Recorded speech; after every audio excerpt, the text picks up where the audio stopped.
네, 오늘 다니엘서 6장 10절 말씀을 가지고 기도의 능력이라는 제목으로 여러분들과 함께 하나님의 말씀의 은혜를 나누고자 합니다. 제가 보니까 다니엘 말씀을 가지고 한 적이 한 번도 없었던 것 같더라고요. 제가 낮 예배 때, 어른들 예배 때는 한 적이 있었던 것 같은데 오늘 다니엘 말씀을 통해서 은혜를 누리게 되기를 소망합니다. 여러분, 이 다니엘 오늘 6장 10절 말씀을 좀 잘 이해하려면 시대적인 배경을 보아야 돼요. 5장과 6장 말씀, 특별히 6장을 중심으로 보는데 5장과 6장의 말씀에 나오는 배경들을 좀 이해할 때 다니엘이 얼마나 대단한 사람인가, 다니엘이 우리가 주시는 메시지가 무엇인가, 배울 점이 얼마나 많은가를 좀 깨닫게 합니다. 그런 것들을 좀 살펴보면서 함께 말씀의 은혜를 나누고자 합니다. 이 다니엘서 말씀 6장까지를 보면 이 다니엘서 말씀에 왕의 이름이 3명이 등장합니다. 느부갓네살, 벨사살, 다리오입니다.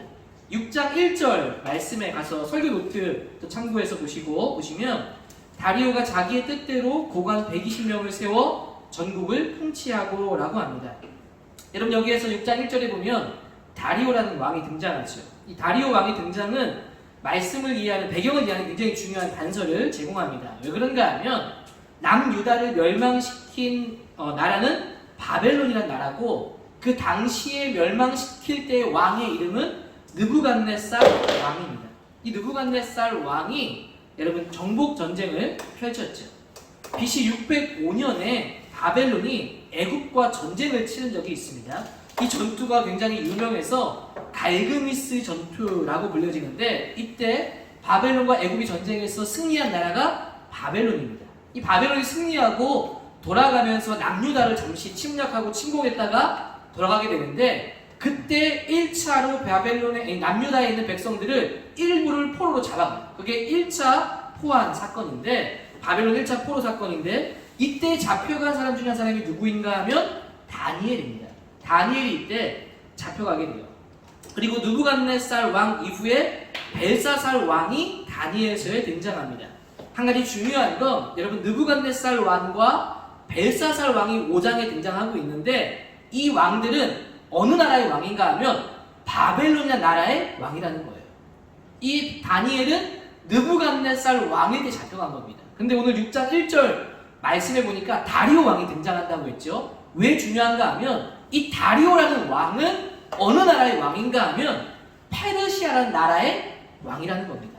그러니까 5장 30절 31절에 말씀이 끝나고 6장 1절이 시작되는데, 5장 30절에 벨사살 왕이 나오고 5장 10절에 그날 밤에 갈대아 왕 벨사살이 죽임을 당하였고 메대 사람 다리오가 나라를 얻었는데 그때의 다리오는 62세였더라는 말씀이 나옵니다. 그러니까 벨사살 왕이 죽고 다리오 왕이 세워졌다라는 것은 여러분, 나라가 바뀌었다는 거예요. 왕이 바뀌었다는 겁니다. 이 말은 무슨 말인가 하면 시간이 엄청나게 많이 흐른 시점이라는 거예요. 나라가 바뀌고 왕이 바뀌었으니까 여러분, 얼마나 많은 세월이 흘렀겠습니까? 그렇게 세월이 흘렀다는 것을 이 한 절에서도 왕의 이름을 통해서 우리가 추측해서 볼 수가 있습니다. 한 가지 더 중요한 사실은 바벨론은 여러분 페르시아의 침공으로 망하게 되는데, 그때 승리한 왕은 다리오 왕이 아닙니다. 사실은 다리오 왕 이전에 페르시아의 왕이 또 있죠. 누구입니까? 고레스라는 왕입니다. 이 고레스 왕이 벨사살 왕을 죽인 것입니다.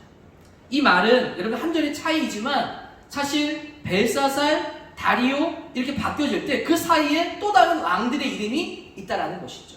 시간의 간격이 굉장히 넓게 되어져 있다라는 겁니다. 더 구체적으로 좀 말씀을 드리면, 페르시아에 멸망당할 때 당시의 왕은 느부갓네살이 아니라 느부갓네살의 사위였던 약 한 3번째 정도 되는 순서로 나보니두스라는 사람이 왕이었어요. 여러분, 전에 제가 말씀했던 것 기억나십니까? 각 나라들은 자기가 어떤 신을 섬긴다가 굉장히 중요하다고 했죠. 바벨론은 어떤 신을 섬긴다고 했습니까? 마르둑이라는 신을 섬긴다고 했죠. 근데 이 나보니두스라는 왕은 무엇을 섬겼는가 하면 마르둑을 섬기지 않고 달의 신을 섬겼습니다. 그래서 백성들에게 이 달의 신을 섬기라고 강요하니까 바벨론에 있는 사람들이 이 왕을 미워했고 심지어 반란까지 일어나게 되어집니다. 여러분, 이 반란을 제압하기 위해서 나보니두스 왕이 원정을 떠나게 되는데, 그때 자리를 비운 사이에 누가 잠깐 나라를 다스린가 하면 이 벨사살이 이 나라를 다스리게 되는 겁니다. 성경에 다니엘에 나오는 5장 3절에 나오는 이 벨사살 왕이 나보니두스 왕의 아들이었고, 이 벨사살 왕이 석정으로 나보니두스가 비우는 사이에 이 바벨론을 다스리고 있을 때였습니다. 여러분, 그때 바벨론이 거의 마지막 부분에 있을 때입니다. 이때는 이 바벨론이 언제 무너질지 모르는 상황 가운데 페르시아 나라가 점점점 강해지고 있을 때였어요. 여러분, 페르시아가 소시탐탐 바벨론을 노리고 있었는데 때마침 나보니두스 왕이 원정을 나간 것을 알고 이제 바벨론을 공격하려고 했는데, 그때 내부의 바벨론 안에 배신자가 있었습니다. 이 고브리아스라는 사람이 있었는데 왕의 총독이었던 사람인데, 왕을 배신하고 배반하고 바벨론의 성문을 몰래 열어주는 겁니다. 페르시아 군대가, 고레스 왕의 군대가 아무렇지도 않게 무혈 입성해서 바벨론을 점령하게 되는 겁니다. 그래서 다니엘서 5장 1절 말씀이 바로 그때를 역사적인 기점을 통해서 기록한 건데, 여러분 다니엘서 5장 1절 말씀을 한번 찾아서 보시면 벨사살 왕이 그의 귀족 1000명을 위하여 큰 잔치를 베풀고 그 1000명 앞에서 술을 마십니다. 여러분, 이날이 바로 페르시아의 고레스 군대가 몰래 성문을 열어주고 무혈 입성한 날입니다. 그래서 잔치를 벌이고 있었던 거예요. 누가 침략해 오는지도 모른 채로 잔치를 벌이고 있는데 5장 30절에 가서 뭐랍니까? 그날 밤에 갈대아 왕 벨사살이 죽임을 당하였고, 이날 페르시아에 의해, 고레스에 의해서 완전히 바벨론이 멸망당하고 페르시아에 점령당하게 됩니다. 이제 고레스에 의해 점령당한 페르시아의 시대가 도래하기 시작한 겁니다. 여러분, 각 나라들은요 전쟁을 통해서 전국 전쟁을 하며 영토를 넓혀갔어요. 영역을 넓혀갔는데, 여러분 그 안에 이루어지는 정책들이 좀 달랐습니다. 이걸 이해하는 게 왜 중요한가 하면, 이 페르시아가 다스리고 난 이후에 고레스 칙령으로 여러분 이스라엘 백성들이 포로로 바벨론에 잡혀갔다가 나라가 바뀌자 다시 귀국해서 성전과 성벽을 세우게 되거든요. 여러분, 맨 처음에 가장 강대국이었던 나라는 아수르라는 나라였어요. 아수르는 정책이 어떤 정책이었는가 하면 민족 말살 정책을 펼쳤습니다. 이게 뭐냐면 북이스라엘 사마리아 땅을 점령했는데 그 사마리아 땅의 정체성을 없애버리기 위해서 다른 자신의 이방 민족들을 유대인들과 결합시켜서 결혼시켜서 여러분 통혼을 시키는 겁니다. 순수 혈통을 없애버리는 거죠. 그 나중에 사마리아 사람들을 멸시하는 배경이 바로 이 아수르의 민족 말살 정책 때문에 일어나게 된 겁니다. 바벨론은 어떤 정책을 펼쳤는가 하면, 아까 다니엘과 같은 1차 포로 때 다니엘을 데리고 가지 않았습니까? 왜 데리고 갔냐면 바벨론의 정책은 주광을 강화하는 정책이었습니다. 이 바벨론은 그 나라의 다른 우수한 인재들을, 점령한 나라의 우수한 인재들을 자기의 나라에 데리고 가서 먹이고 입히고 교육을 시켜서 자기 나라의 신하로 삼았습니다. 중앙을 강화하고 바벨론 나라가 강력해진 나라가 된 것이죠. 그럼 페르시아는 어떤 정책을 펼쳤는가 하면, 여러분 우수한 인재를 자기의 나라로 불러들인 바벨론은 중앙을 강화했다면 페르시아는 오히려 변방을 강화한 정책을 폈습니다. 그러니까 나라를 점령하면 그 나라를 멸망시키지 않습니다. 그리고 그 나라를 총독을 세워서 다시 나라가 잘 살 수 있도록 도와줍니다. 그리고 엄청나게 많은 조공을 받아들이게 되는 겁니다. 그래서 사실 이런 배경 속에서 이스라엘이 돌아가도 좋다는 고레스 칙령으로 인해서 돌아가서 성전과 성벽을 재건하게 된 것이죠. 여러분, 이때부터 이 페르시아는 주변의 나라들을 통해서 엄청난 조공을 받고 세금을 받아들임을 통해서 엄청난 부를 이루게 되죠. 그래서 우리가 소위 알고 있는 황금의 제국을 이룬 게 페르시아라는 나라입니다. 그렇게 바벨론 점령한 왕이 페르시아의 고레스이고, 이 고레스가 죽고 난 다음에 왕이 누구냐면 캄비세스라는 왕입니다.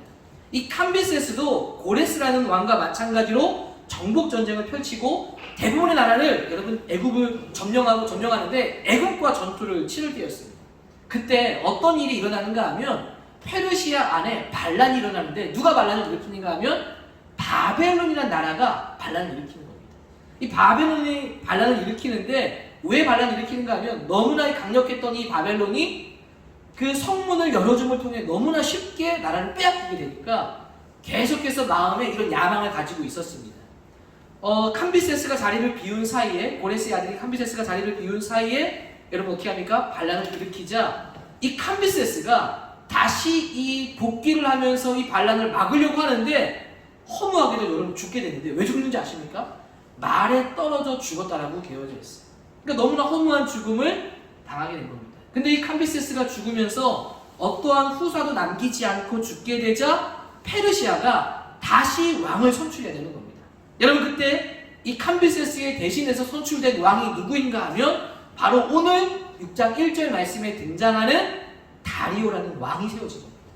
그러니까 여러분 다니엘서 5장 30절과 6장 1절에는 캄비세스, 느부갓네살 이후에서 고레스 왕이라는 그 왕들이 다 스팅해져 안에 있는 거예요.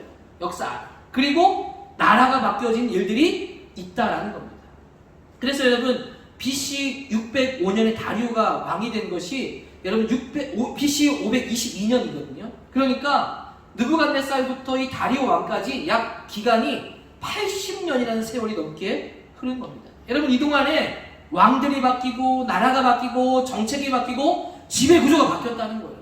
엄청난 급변한 상황 가운데 있었습니다. 이런 세월의 격변 속에서도 여러분 놀라운 게 뭔지 아십니까? 이 다니엘이 그런 왕들이 바뀌고 나라가 바뀜에도 불구하고 여전히 고위 관리직에 있던 사람이 누구냐? 다니엘이라는 겁니다. 그렇게 수많은 세월 속에서 그 바벨론 때도 고위 관리직에 있었지만 페르시아 왕, 여러분 캄비세스고 고레스고 이런 왕들 사이에서도 다리오 왕 때에도 여전히 고위 관리직에 있던 사람이 다니엘이다. 여러분 다니엘서 6장 2절 보시면 또 그들 위에 총리 셋을 두었으니 다니엘이 그 중에 하나이다. 6장 3절에 다니엘은 마음이 민첩하여 총리들과 고관들 위에 뛰어남으로 왕이 그를 세워 전국을 다스리게 하고자 한지라. 여러분 이 거대한 제국에 3명의 총리를 두었는데 그 중에 한 명이 다니엘이었다는 겁니다. 그리고 그 중에서도 가장 뛰어난 사람이 다니엘이었습니다.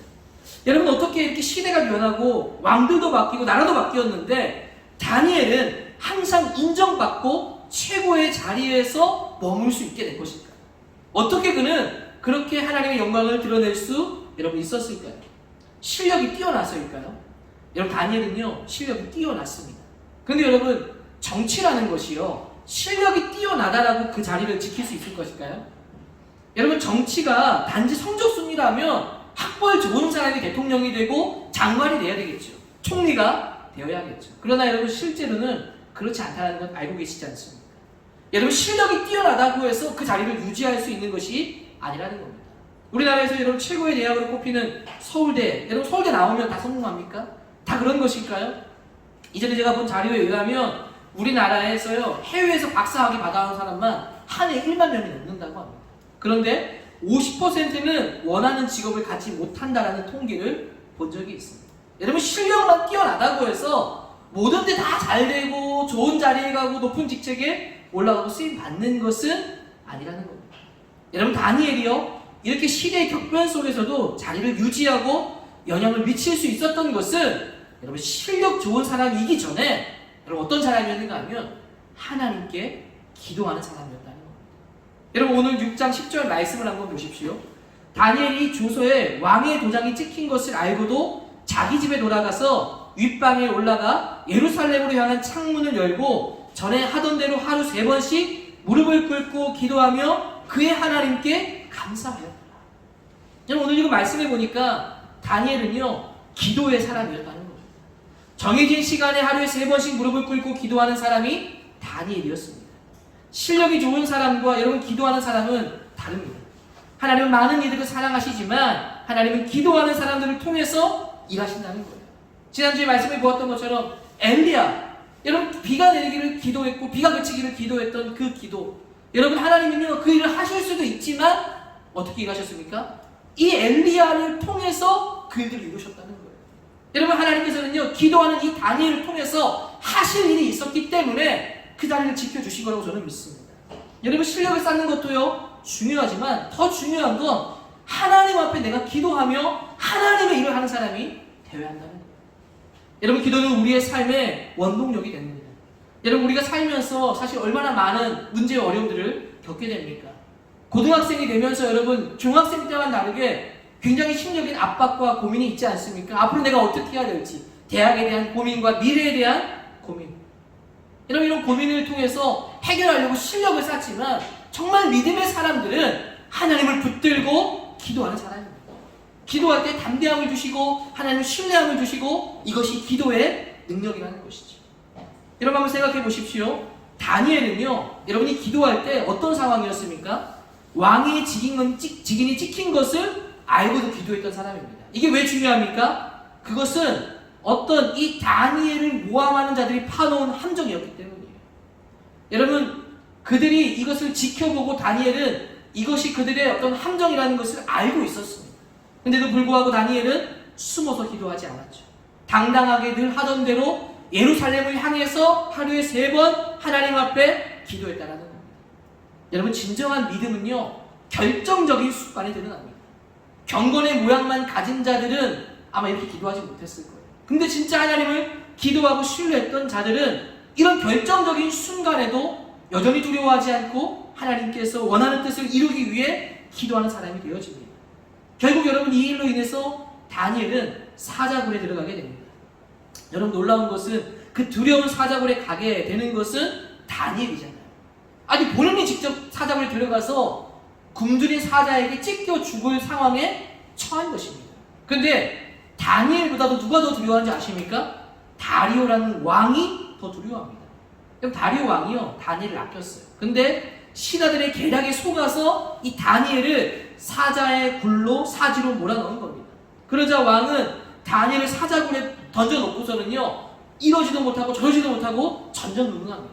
다니엘서 6장 18절 말씀해 보시면 왕이 궁에 돌아가서는 밤이 새도록 금식하고 그 앞에 오락을 그치고 잠자기를 마다하더라. 여러분, 그런데 오히려 다니엘은 어떻습니까? 6장 23절 후반절에 보시면 이렇게 말합니다. 그가 자기의 하나님을 믿었더라. 이게 다니엘의 고백이죠. 여러분, 다니엘은요, 사자굴에 들어가다 하더라도 하나님이 자신을 지켜줄 거라는 믿음이 있었을 거라고 봅니다. 뿐만 아니라 다니엘의 새 친구처럼 설령 나를 지켜주시지 아니한다 할지라도 그리 아니하실지라도 믿는다는 믿음이 다니엘에게 있었을 겁니다. 여러분, 이런 믿음이 있으니 여러분, 다니엘이 사자굴에 들어가는 모습이 어떠했을까요? 알면서도 기도했잖아요. 여러분, 들어가는 모습이 어떠했겠습니까? 제가 상상해 보건데 다니엘은 아주 당당하고 떳떳한 모습으로 사자굴에 걸어 들어갔을 것이라고 봅니다. 여러분, 이들을 함정에 파고 모함했던 신하들은 어떤 마음으로 이 모습을 지켜봤을까요? 이 다니엘이 벌벌벌 떨면서 사자굴에 가는 모습을 기대하며 보러 왔을지 모릅니다. 그런데 너무 당당하게 걸어가는 겁니다. 그래서 이들의 생각에는 이런 생각을 가졌겠죠. 너 그렇게 당당하게 고개 쳐들고 사자굴에 들어갔지만 사자에게 온몸이 갈기갈기 찢겨 나오는 너의 모습을 내가 보고 비웃겠다. 너를 조소하겠다. 이런 마음을 가졌을지 모릅니다. 그런데 여러분, 놀라운 건 어떻습니까? 다음날 사자굴에 있던 다니엘이 어떻게 되었습니까?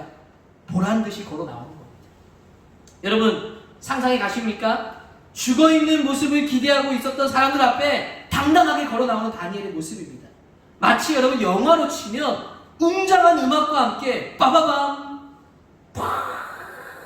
다니엘이 걸어 나오는 겁니다. 여러분, 사자굴에서 여러분 걸어 나오는 그 모습을 한번 상상해 보십시오. 여러분, 이 제국에요, 총리가 된 것보다 여러 나라의 왕들을 거치며 훌륭한 인재로 인정받은 것보다 하나님을 신뢰함으로 사자굴에서 믿음을 보여주고 살아계신 하나님을 보여주면서 여러분, 이렇게 나오는 이 모습이 하나님의 영광을 드러내는 최고의 장면이 아닐까요? 다니엘이 어떤 사람인지를 보여주는 가장 멋진 최고의 장면이 이 모습이 아닐까 싶습니다. 여러분, 어떻게 이런 담대함을 가질 수 있을까요? 이것이 바로 기도의 능력이죠. 여러분, 똑똑하고 학식이 많다고 해서 사자굴에 갔을 때, 사자를 만났을 때 여러분, 두려움이 사라지는 걸까요? 내가 수학을 잘하고 영어를 잘하고 국어를 잘한다고 해서 여러분, 두려움이 사라지는 건 아닙니다. 그러나 기도의 능력은 하나님의 위대하심을 보게 합니다. 하나님의 능력을 신뢰하게 합니다. 여러분, 어떻게 됩니까? 사자굴에 가서도, 문제 앞에서도, 어려움 앞에서도 하나님을 의지할 수 있는 믿음이 새롭게 생기는 것이죠. 이것이 바로 기도의 능력이라는 겁니다. 그분과 친밀한 교제가 일어나기 시작하고 마음이 새롭게 되는 은혜가 역사되기 시작하는 겁니다.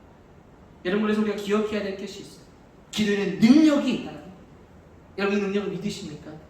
여러분, 기도는요, 환경을 바꿔주지 않습니다. 다니엘이 사자굴에 들어가는 그 그 조서를 쓴 그 환경을 바꿔주지 않지만 다니엘의 마음을 바꿔주는 거예요. 여러분, 내가 원하지 않는 환경이 있을 수 있죠. 여러분들 중에서 여러분 공부가 좋은 사람 있습니까? 간혹 있을 수 있지 모르겠어요. 그런데 여러분 대부분은 공부하는 거 힘들어하지 않습니다. 여러분 대학 입시도 굉장히 두렵고 어떻게 될지 모르는 것 때문에 여러분 많이 두렵죠. 그래서 하나님 이것 좀 없애주세요. 공부 좀 안 하게 해주세요 한다고 해서 환경은 바뀌지 않는다는 겁니다.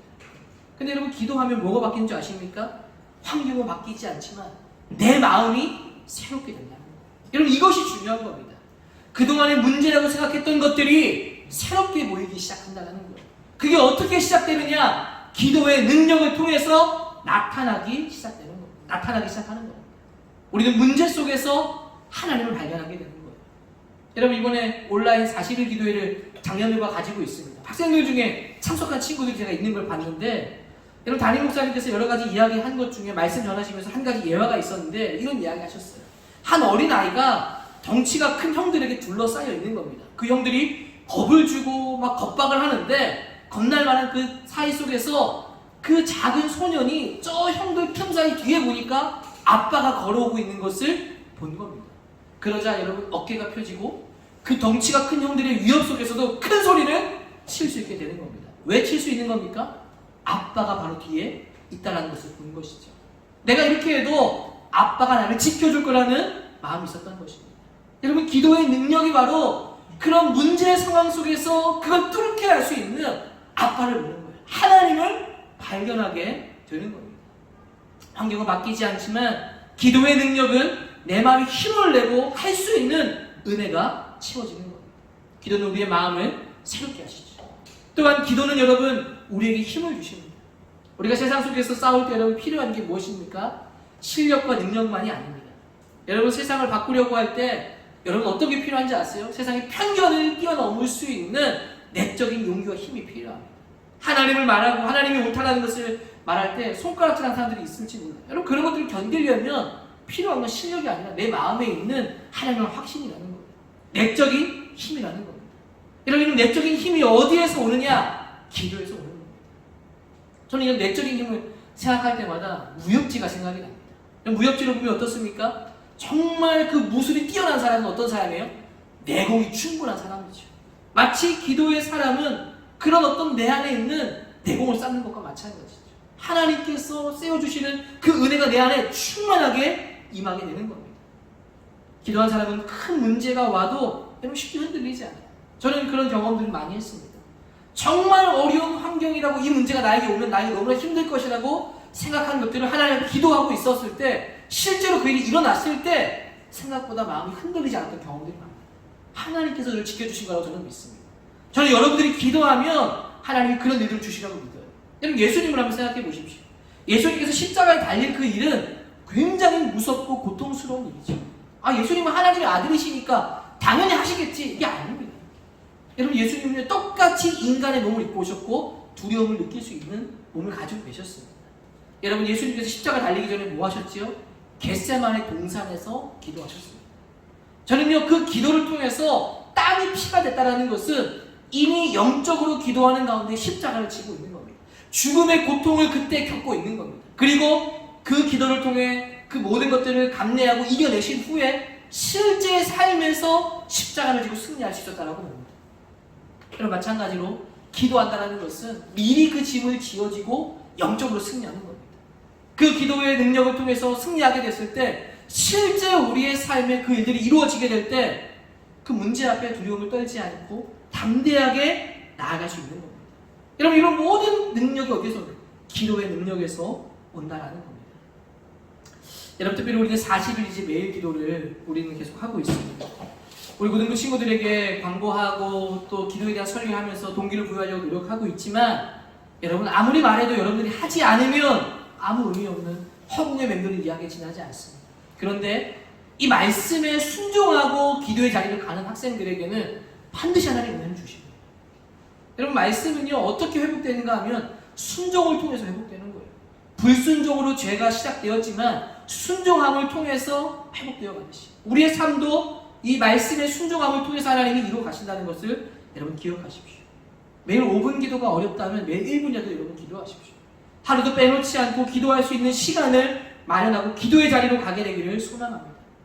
특별히 여러분 원하건대요. 전에는 저한테 학생들 중에 기도 제목을 알려주고 부탁하는 친구들이 있었습니다. 요즘 잘 없는 것 같아요.